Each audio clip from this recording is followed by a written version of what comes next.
Welcome to the Seventh Sense podcast. This is a space to explore, reflect, and share. Open conversations for the heart, mind, and soul. Hello everyone, my name is Edna Njeri. My name is Eugene Geshaga. And welcome to the bonus episode for season 2. How are you? I'm good. Yeah. My cramps are threatening me, but I'm good. How's your week been? It's actually been a pretty... Did you just fart? No, it's my bangles. It's actually been a fantastic week. All that shit that people usually say, you're working out, it's good for you, you'll feel good. Yeah. It's actually true. That's facts, yeah. It's crazy how your brain and body does that. So yeah, I'm good. How are you? Really good. Scale of 1 to 10, I'd say the week was an 8. I think also because I got back into running. And same thing, I think there's something about just your dopamine just goes through the roof and it changes everything.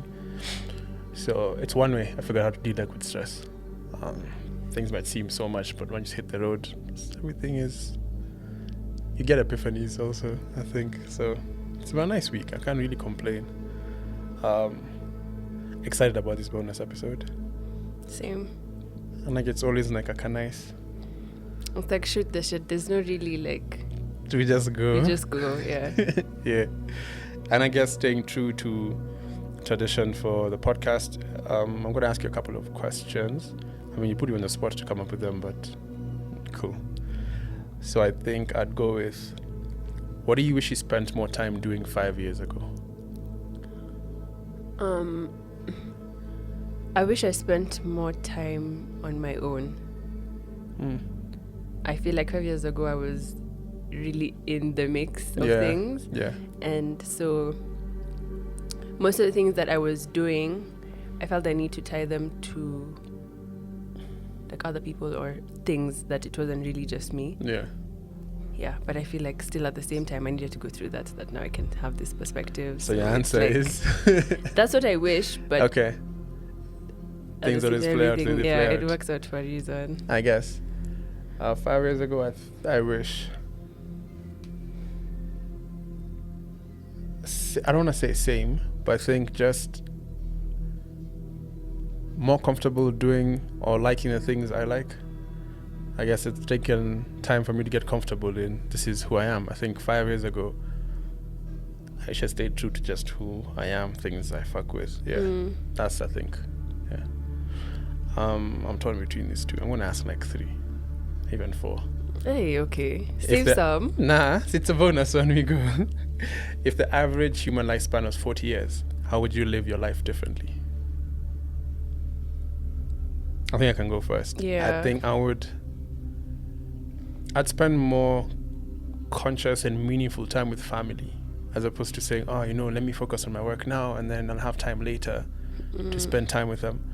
That, do more of the things that actually bring me joy as opposed to chasing this, I want to say like pictures being painted, or you have to do this by this age and then you have to do this by this age. I just do everything I want to do when I want to do it. Okay. I would say I would intentionally travel more, especially in my 20s. I would just start traveling way more and being intentional about it, not stressing too much about the money, because yeah, always. Okay. Are you more worried about doing things right or doing the right things? I think for me I'm more worried about doing the right things. Can I say both? No, I can't. Nah, gotta pick one. But I'll say the same, doing the right things. I feel like doing things right, there's no right way of doing anything, and everybody has like fumbled. I mean, not anything. For example, there's a right way to do certain things. Such as, I mean, just want to give me an example so that I show you how it's the example in my head is not like appropriate, so I'm trying to buy time. Anything, like anything, I feel like before you learn, everybody ever did something for the first time. So even if it's like, then you learned how to do it the right, because there's no right way. Exactly. But they still did it. Maybe the steps are not the same, but there's a right way. in terms of what the outcome will be, I think. I mean, Okay, you can I'm cook gonna the same use- thing Yeah. and not follow the same steps, but there's the way it'll be cooked, and the fact that it's cooked, that's the right way to do it. I think think at the in end of the terms day, of if the outcome- meal is still edible, it still tastes nice. You know, I started like the ingredients differently. You see, your way when I've started with the kitungus, then you put your nyanyas No, yeah, in. I'm saying the orders can vary, but I'm saying in terms of outcomes, I think there is a right way to do things. Yeah, So I say there's, no right way to do anything. yeah, as long as you get to 3 + 1 is 4. Yeah. But literally saying the same thing. You're saying as long as we get to 4. Yeah. 4 is the outcome. So me, I'm saying in terms of the outcome, there's a right way to do things. Now that's why I think now we're getting lost up. Me, there's no, as long as the outcome is the same, the right way doesn't exist then. Okay. Oh, that's Agree my to disagree. interpretation. Okay, cool. What gives your life meaning? Family, like moments of laughter. Being comfortable, not having to stress about like day-to-day minuscule things. Having my own space and just having space to like reflect, think. Yeah, those are definitely the pockets in my days and in my life that give it meaning. I think for me, when I'm able to catch that like morning hue when it's like purple and it's like the sun is still coming up and still kind of nighttime, just that tint in the sky, that's normally mad. Joy. Being able to watch cartoons, I feel like it's a nice feeling. Experiencing things, good, bad, I think it gives more purpose to life. And always discovering new music, I think just gives so much meaning to me. Those are my 4 questions though. I feel Okay, like. cool. So for this week's episode, we're going to be talking about relationships, but in a different way. There's no specific title to it. We're just going to be talking about the things we felt we didn't talk about, and as well as a bit of like season reflections. So I want to start with relationships during COVID, both platonic and romantic relationships. So how these relationship dynamics have changed for you. I think you can start with like platonic relationships.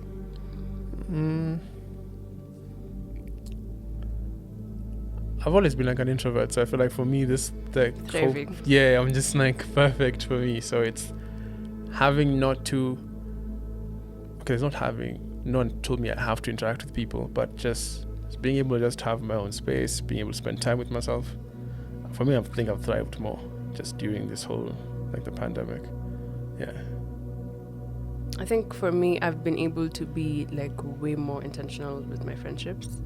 Because something I noticed is, honestly, it's weird, but I don't care as much about anyone. Like I'm not, okay. I tend think to, care as much as a bit. I tend to like over worry about okay. my friends. Yeah. And I'm like, I want what's best for you. Why are you doing this? But now I'm just like, It's I your mean, we're life. all adults. Yeah. You can't mom everyone. Yeah, and so I'm just way more invested in myself, which in turn is healthier because it's like that healthy Yeah. distance between not being so invested in my friend's life. Yeah. So yeah, maybe not care is the wrong way to put it, but you get me. Yeah. Where do you think it comes from? Just that you being invested in people like that? It's because I love them. You love someone, you care about them. Okay. I just think I needed to learn you care about them, but they're also just like Their own human their beings. own person. Yeah. Yeah, their own lessons to learn. Okay. And then for romantic relationships, I have. the same. I can't relate. Yeah, I'm just like. Currently, and that's all I'm gonna say about that. I mean, funny story. Yes. So last year, I was in a relationship when COVID hit, or rather, like the lockdowns and curfews and everything. Interesting experience, but I think just being able to be more with myself allowed me to also just respect myself more, to know what I don't want and what I actually want in a relationship. So 2 years into the second year of like COVID and being around, I think I've been able just to be like, this is what I want and this is what I don't want. it's allowed me to be more intentional now with deciding if I want to be with someone or not, and being comfortable just also being on my own. Yeah, I think. And how do you think your view on relationships has changed, like in terms of priorities and stuff? Because for me, I feel like, because again, my relationship with myself has changed so much, because I've gotten to like learn new things about myself and stuff. Yeah. I've been able to, as you said, realize the beauty of being independent, and so that has affected like all my relationships. What do you think? How do you think your view has changed? On relationships, general or platonic and romantic, or just in general, in terms of like how you prioritize relationships, how you... I think I've been more empowered to put myself at the center and prioritize myself with every choice that I make, time and how I choose to spend my time, and with whom I choose to spend my time with. Of course, I've looked at some of my other friends who are still... We're not supposed to be editing this thing, but cool. You're not editing it? So I've looked at maybe other friends and just seen how people are moving, no masks, no... Even friends you've heard of who've gotten COVID. So I'm just like, I would have been there. I'd have experienced that. And also, I mean, sorry if they got it, but I've just learned how to be more... take care of myself more, I think, and be my own best friend, I think. So that's really taught me. I mean... aside from you, but also you have to be able to be your own, like, best friend initially. So yeah, I think it's really helped me just get comfortable and stay true to who I think I understand myself to be. Yeah, same. I definitely relate to that. And then in terms of like dating during this whole panoramic, what's your take on that? Like trying to go out there and meet new people. I think I saw it like on a documentary, like someone was airing like at work. It's the craziest time to start saying, I want to go outside and start meeting new people. Yeah, I don't even know where the person has been. Even with restaurants being closed, the setting tricky. Is a bit nice. It's either in someone's home or you get it, which is a bit personal again for a first time exactly meet, you know. So I feel like it's a bit tricky. I mean, you can go to the park outside, you can go to Karura, Boreta and walk, but I think it really comes to show you, or you really dissect where your common interests are. So able to find places where it's not a conventional way to go for a date, but I think for me a date is getting to spend time with someone and getting to know them a bit more intimately, so even if you're able to have a conversation about intimately, then I mean, getting to know them on a deeper level, I think that takes dedication. It takes like a space for you guys to be free to connect, talk. Yeah, so I feel like for me it's been an interesting way of just being able to learn someone. Yeah. My take on dating during the pandemic is just, you guys just be safe. It's just crazy. Like, it's crazy out here. I don't know. I mean, I can't tell people how to do it, at the same time. It's just like, if you want to go outside, you want to interact with people, go to B&Bs and it's just be safe. Network. Yeah, network. Do your thing, though. Just be safe, wear a mask, sanitize, get tested, I feel like, especially if you live with your folks still. I mean, just be responsible. That's what I'd say, yeah. Just everything is falling out of my pockets, but yeah. How was it for relationships? That was it for relationships. Mad. Let's talk about money. So, this one for me, I think I've always had like an interesting relationship with money. But when were you like made first aware of like you actually have a relationship with money? I feel like on a personal level, I must have been a proper adult, like after high school. Yeah. I don't think before then I ever really thought about it like as a tool of exchange or as like a thing that I should plan out. Like, it was just like, if you're given the money, you go and you finish it in that day. And it was never like, there was no whole thought process behind it. I think by virtue of my mom working in a bank, I like I'd go after school, like, and that's when I started understanding this thing kind of like, it makes things move faster or slower depending on how much you have of it. I remember even, was it a Jumbo Junior account that used to have like a piggy bank that was like an elephant? That's when I started having a concept of money, because I remember if my bike would break down, it's like 20 bob to fix the tire. So I'd figured out how to flip the piggy bank, use a toothpick and like squeeze out the coins. So I had money to go buy ice. That's when I started understanding I've saved money and then I can actually use it. Of course, I'm not supposed to be using it, but it's there. I will.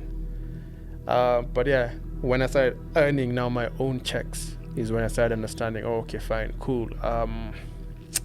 This thing comes once a month. I've worked for all these days, but it just comes on this one day. Okay, cool.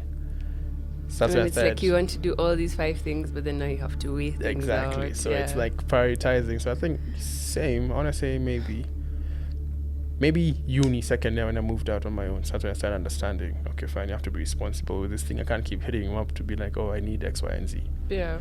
So for me, it was maybe uni. I think it was more for me like how my parents viewed it is what I saw growing up. So like for them it was very much, or how they presented it to me when growing up was you use it for things you need. It's not for things you want. Okay. So there was always that it's not just everything in the store you get it, and it's like you go to the supermarket and then you throw something into the cart and then it's like, that wasn't on the list, we didn't plan for that. So it was always that thing of like, you can't just be wilding, you always have to think about it. Yeah. So that was how my parents, mine was the idea different. they presented to me. I think my dad was more of, with my dad, it's never been enough money. You get, like, there's never been enough. With my mom, it always I wasn't born to struggle mentality, and she worked hard for her money. She had multiple things she used to do, so it was like, let me see, if I have it, I'll do it. So just having that balance between, there's this guy who was like,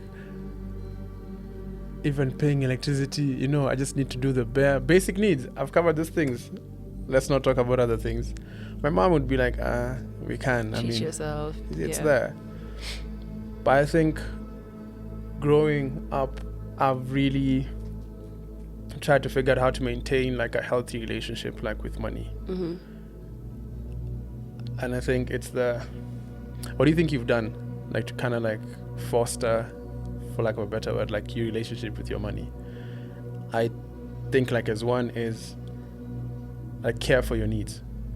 You get like just understanding the difference between your needs, like food, your health, as opposed to your wants. So entertainment, going to restaurants, doing all these other things are basically wants. So just maintaining that balance so that you don't end up sitting back being like, oh my God, I don't have anything. When you're taking care of your needs, I think you'll always be like, that was enough then. Yeah.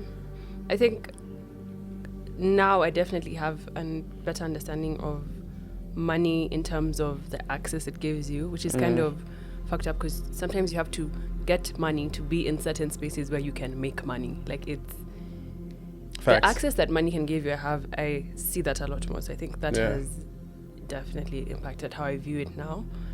But as you said, one thing about me, I will treat myself. So something that's really helped me just keep it cute, like still do what I want to do, but make sure everything I need to do is done, is having a budget.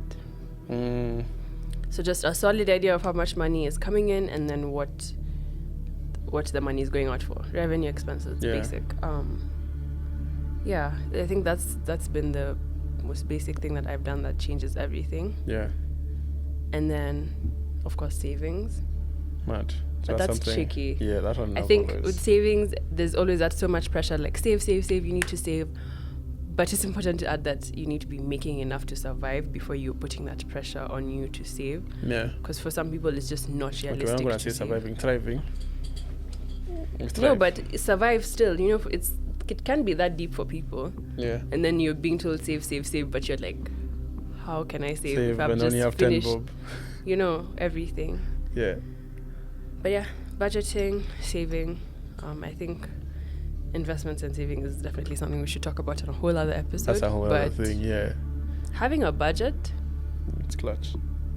I think joy is important. So just small purchases that give you like joy. So maybe like buying a book. A dower. You get like certain things that you know, like just teach yourself. I think, and as you're saying, you set aside money in that budget to do that thing. Maybe it's like once a month. I mean, yeah, depending. ideally, yes. Depending. So I think for me, that's another thing I've tried to look at. Just like, how can you bring in joy just to yourself? That 10 bob that you have, how do you maximize on the joy it brings you to spend a bob out of it? I think also being able to focus on your inner self. I feel like financial self-awareness is important.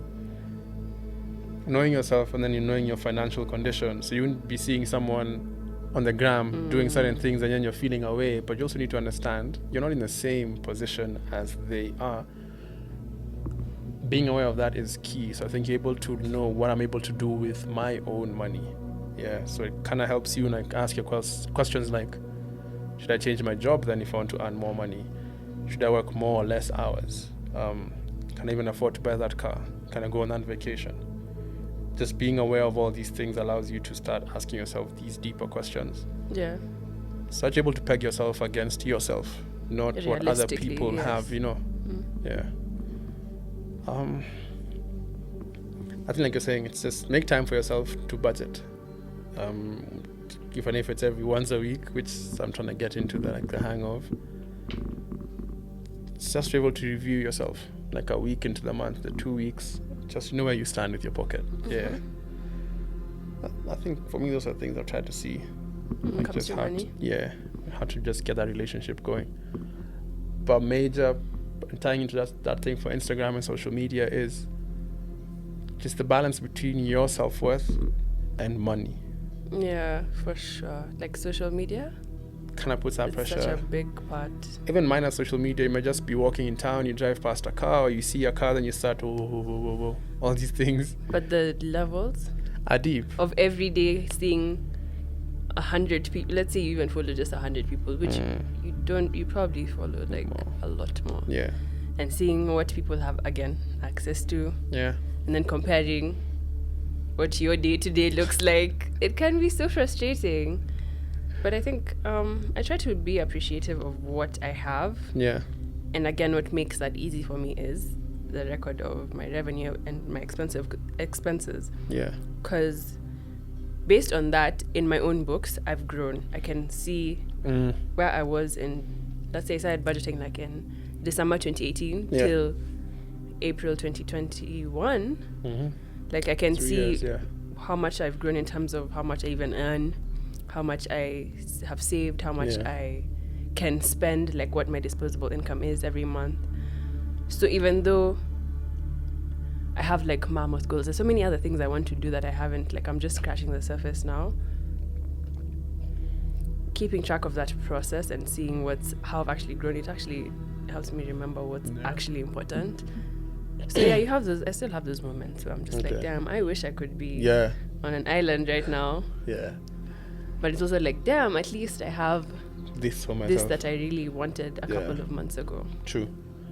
So I think I try and look at it in terms of, like I agree with everything you said. It's like untangling that link between money, self-esteem, and happiness. They kind of get crisscrossed. And I think you need to look at the relationship between your thoughts and your personal income. I think you can look at people who have like confidence, high self-esteem, and they tend to behave in ways that allows them to be successfully, like be able to take advantage of opportunities that help them make more money. The way you carry yourself, you've seen people who earn the big money, the way they carry themselves. I think it starts with your thoughts. If you think like you're worth that $1 million a month check, you start to move like that, you start to talk like that. It's that thing, dress for the job that you want, not the job that you have. Because if you look at the people who have low self-esteem, those negative thinking patterns, they sabotage their own chances of being able to make more money. And I think if you want to do better for yourself, start with your own thoughts. So I think that's when you start your self-worth. Carry yourself so highly that you start attracting these opportunities that will allow you to thrive and just actually make more. I think for me that's been key. is just understanding my self-worth as a person. It's not about what I'm earning at the end of the month. It's just about my own value. How do I carry myself? That in turn brings this, that in turn brings all these things. So even when you're applying for jobs or being considered for promotion or asking for a raise, aside from the books showing, you have that confidence to be like, you know what, I think I deserve this thing. Another thing which maybe people might agree, disagree, more money doesn't bring more happiness. I'm not gonna lie, money makes me happy. I think I want you to look at,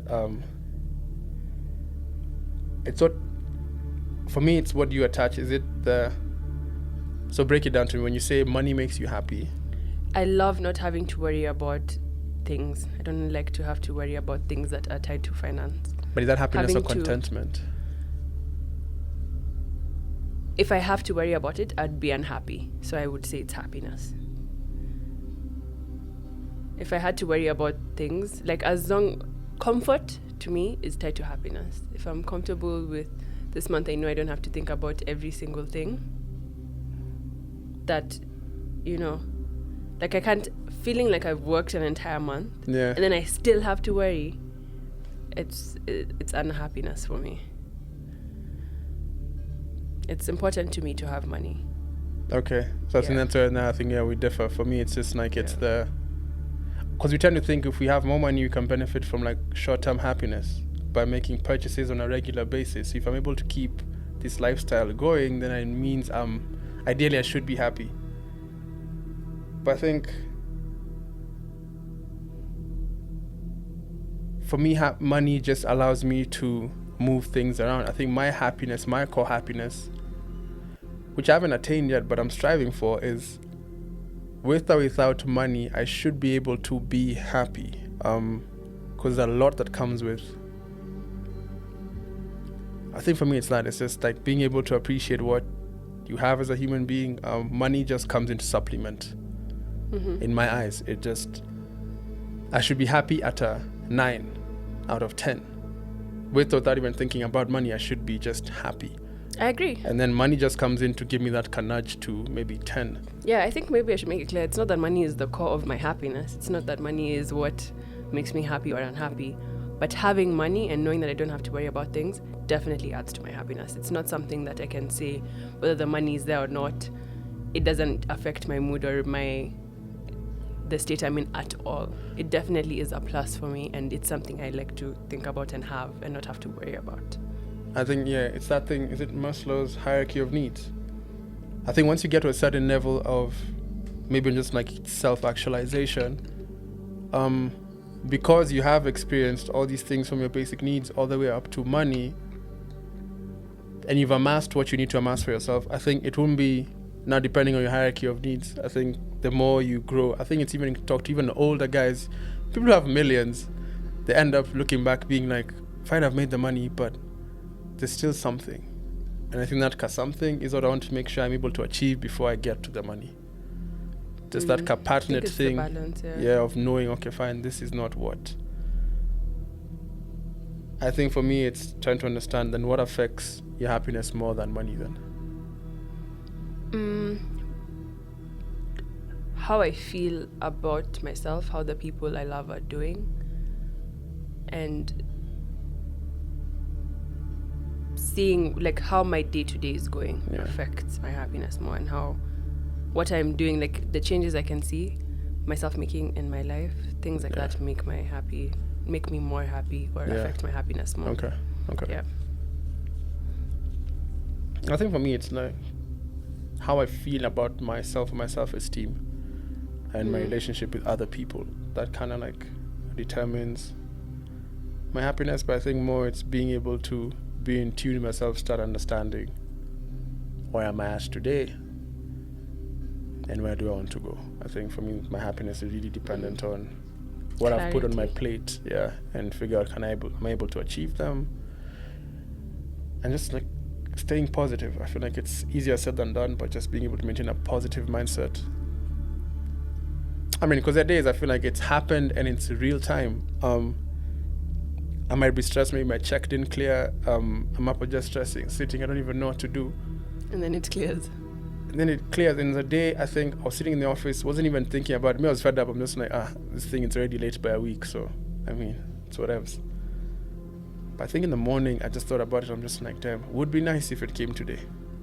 Sitting in the office, got an email and a text from my bank. And I'm like, I think it puts sometimes... a smile on your face. You can't lie. It does put like a smile on your face. But that's why I try and beat myself up about it. Because I'm just like, I should be happy with or without that text. But were you unhappy? I was frustrated. But were you unhappy? Nah, I feel like if I was unhappy, I wouldn't even have gone to the office that day. You get? You see, that's what I'm saying. It adds something. It's not the core. It's not the ati. If it didn't clear that day, you're done for. But it's like it cleared. It just makes things a bit easier, in my opinion. I guess. I mean, I think I want to be able to attach a different value to what part it plays in my life.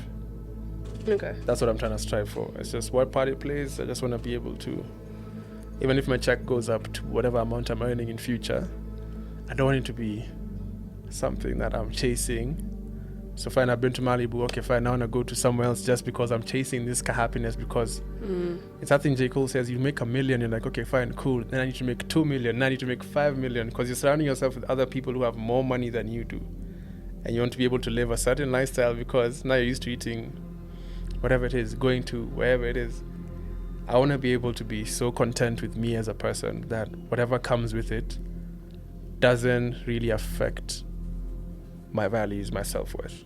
I think for me that's what it is. Yeah. The check not clearing made me feel a way about myself. I don't want to be having that feeling in terms of it doesn't clear, it clears. I still feel good about myself as a person. So I think just having my self-esteem intact, all these other things shouldn't be like shaking it. Yeah.